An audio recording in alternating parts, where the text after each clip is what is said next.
Bom dia, meus amores! E aí, como é que vocês estão? Bom, gente, hoje nessa quarta-feira, né? Nós teremos, como de costume, nossa aula de ciências. Nas aulas anteriores, onde nós usamos o nosso livro, nós aprendemos sobre as classificações dos animais. Nós aprendemos que tem animais vertebrados e animais invertebrados. Nós começamos o nosso estudo sobre os animais vertebrados, né? Que são os animais que possuem uma coluna vertebral, né? O nosso estudo com os peixes, né? Os anfíbios, e hoje nós vamos dar continuidade ao nosso conteúdo falando sobre os répteis, né? Sobre as aves e os mamíferos. Bom, gente, aí no livro de vocês, na página 253, está falando sobre alguns desses animais, né? Sobre os répteis. Onde nós temos de início aí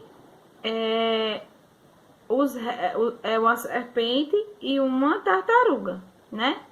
Então, gente, os répteis são animais vertebrados que geralmente vivem no solo. Porém, muitos deles ficam mais na água do que na terra. São exemplos de répteis as serpentes, os jacarés, as iguanas e os jabutis, entre outros, né? Então, como primeiro exemplo que nós temos aí, nós temos a serpente, né? Onde é um animal que nem é perigoso, quer dizer, nem é mau e nem é bom. Quando a serpente ela chega a picar você, ela está apenas se defendendo, é um método de defesa que ela tem, né? Quando a gente, como eu posso dizer a você, quando a gente tem aquele susto, né? Às vezes uma pessoa faz uma brincadeira de mau gosto com a gente e a gente vai lá ter um susto e muitas vezes a gente se defende da maneira que a gente acha melhor. Bate a mão, não sei, grita, né? Esse é a forma da serpente se defender, certo? Ela pica, que é um sistema de defesa dela. Então, ela não está fazendo isso porque ela quer lhe machucar e lhe matar. É porque ela está apenas se defendendo. Então, gente, existe um médico, né? Muito famoso, o Vital Brasil, onde ele descobriu uma importante fórmula, né? Ele estudou, pesquisou uma fórmula que pudesse combater os sintomas dessas serpentes, né? Desse veneno, porque muito deles chega a matar, né? Então ele conseguiu, esse médico, ele conseguiu encontrar uma fórmula para isso. Então esse médico ele conseguiu, né? Elaborar essa fórmula que pudesse aí combater alguns envenenamentos desses animais, ok? Então, as serpentes são répteis que não têm patas. Algumas podem ser venenosas e por isso deve-se sempre tomar cuidado com elas. Então, tomar cuidado porque você se previne, porque desde muito cedo nós aprendemos que nós temos que ter medo, né? Das serpentes, das cobras, né?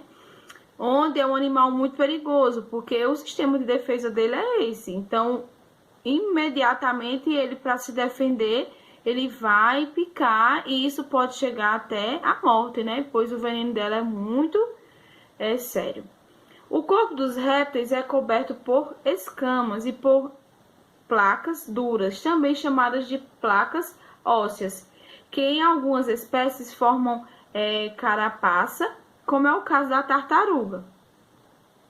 Quanto à reprodução, eles põem ovos, das quais seus filhotes nascem. São ovíparos, certo? Então, esses são os animais ovíparos, que nascem através de ovos, né? As tartarugas põem ovos na areia e retornam ao oceano. Depois de um tempo, os filhotes nascem e vão em direção ao oceano à procura de água e de alimento. Os répteis, em geral, têm 4 patas curtas, mas há alguns sem patas como as serpentes. Então, a tartaruga é um réptil que possui patas, né? Patas curtas, mas já o caso da serpente não, ela não possui patas, ok? As tartarugas são répteis cujo corpo é coberto por um casco. né? Onde vocês conhecem, né? É coberto por esse casco aqui. Então, essas são a estrutura, a forma de uma tartaruga. Então, na página 254, nós vamos falar agora sobre as aves, né? As aves são animais vertebrados que nascem de ovos, são ovíparos também, né? Os ovos são chocados para que os filhotes nasçam. Então, o caso da tartaruga que nós vimos na página anterior, ela coloca os ovos na areia, né? E retorna para o oceano. E com o tempo, esses ovos, eles... as tartarugas nascem, né? Saem dos ovos por conta própria, né? E as aves não, esses ovos têm que ser chocados. Se eles não forem chocados, esses ovos não vingam, né? Eles não produzem a ave. O corpo das aves é coberto de penas, elas têm asas, 2 patas e bico. Não têm dentes e respiram pelos pulmões. Então, essas aí são as características das aves, né? Desses ovíparos, né? Os passarinhos fazem ninhos para botar e chocar seus ovos, cuidar dos seus filhotes. Então, eles preparam aquele ninho todinho, onde nós conhecemos, né? Algumas pessoas já até viram.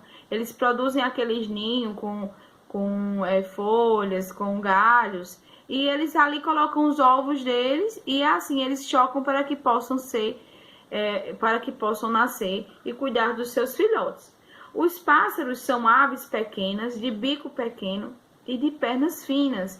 Alguns cantam, outros não. Já os patos, cisnes e gansos são aves que passam a maior parte do tempo na água, buscando alimento. Algumas aves não voam, como o pinguim, que em boa parte do tempo se locomovem nadando, e o avestruz, que se locomove andando e é muito veloz. Então, existem as aves que voam, né, que são o caso dos passarinhos, né, e os outros não, são diferentes, né, eles voam. Então, tem vários tipos de ave aí para que vocês possam analisar. Existem os flamingos, as corujas, os passarinhos. Então, para que vocês percebam que necessariamente a ave não precisa voar, certo? Existem aí as que voam e as que não voam. E na página 255, nós temos os mamíferos, né? Os mamíferos são um grupo de animais que se formam dentro da barriga da mãe. Ou seja, são vivíparos. Eles mamam quando pequenos e dessa característica é que se origina o seu nome. Eles geralmente têm um corpo revestido de pelos, 4 membros, dentes e respiram pelos pulmões.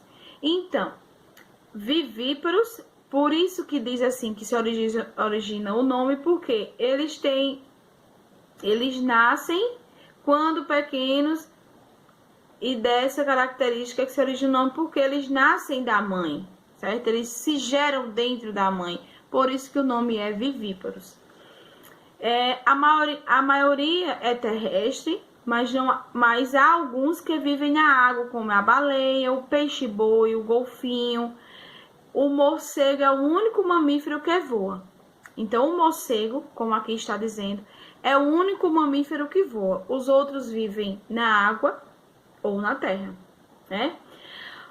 Os morcegos ficam pendurados de cabeça para baixo, utilizando suas garras. O elefante é o maior de todos os mamíferos terrestres. Já a baleia azul é muito maior do que ele e vive no oceano. Como eu expliquei, existem os que vivem na água, né? Os que voam, no caso do morcego, e a baleia, né? Que vive no oceano. E o elefante ele é o maior mamífero terrestre, né? E não deixando para trás também que a baleia azul é enorme, né? Mas vive nos oceanos. Então, o ser humano também é um mamífero. De todos os animais, ele é o único que se comunica pela fala por meio de escrita, né? Então, como nós sabemos, nós nos diferenciamos dos animais porque conseguimos raciocinar, né? Então, aí está o exemplo. Nós também somos mamíferos. Só nos diferenciamos dos animais porque conseguimos nos comunicar pela fala e pela escrita, ok? Então, aí no livro de vocês, nessa mesma página, tem a atividade para vocês responderem toda relacionada sobre esse assunto, sobre os vertebrados. Então, vocês vão responder as questões que tem aí, todas explicando sobre esse assunto, né? Aí tá explicando tudo bem direitinho. Qual é a diferença entre os animais vertebrados e os invertebrados? Quais são os 5 grupos de vertebrados? A baleia, o morcego e a vaca fazem parte de qual grupo? Como nascem os répteis? Como é a parte dos anfíbios? Dê um exemplo de animal desse subgrupo. Qual é o nome das estruturas que recobrem o corpo dos peixes? Então, aí está a atividade onde vocês vão fazer o estudo do que vocês já leram, né? Que a tia acabou de ler para vocês. E vão fazer o exercício que está todo relacionado a isso, ok? Qualquer coisa vocês me perguntam que a tia ajuda vocês, tá? Mas o assunto do exercício é tudo que a gente já estudou agora. Então, beijo, meus amores, e até a próxima aula.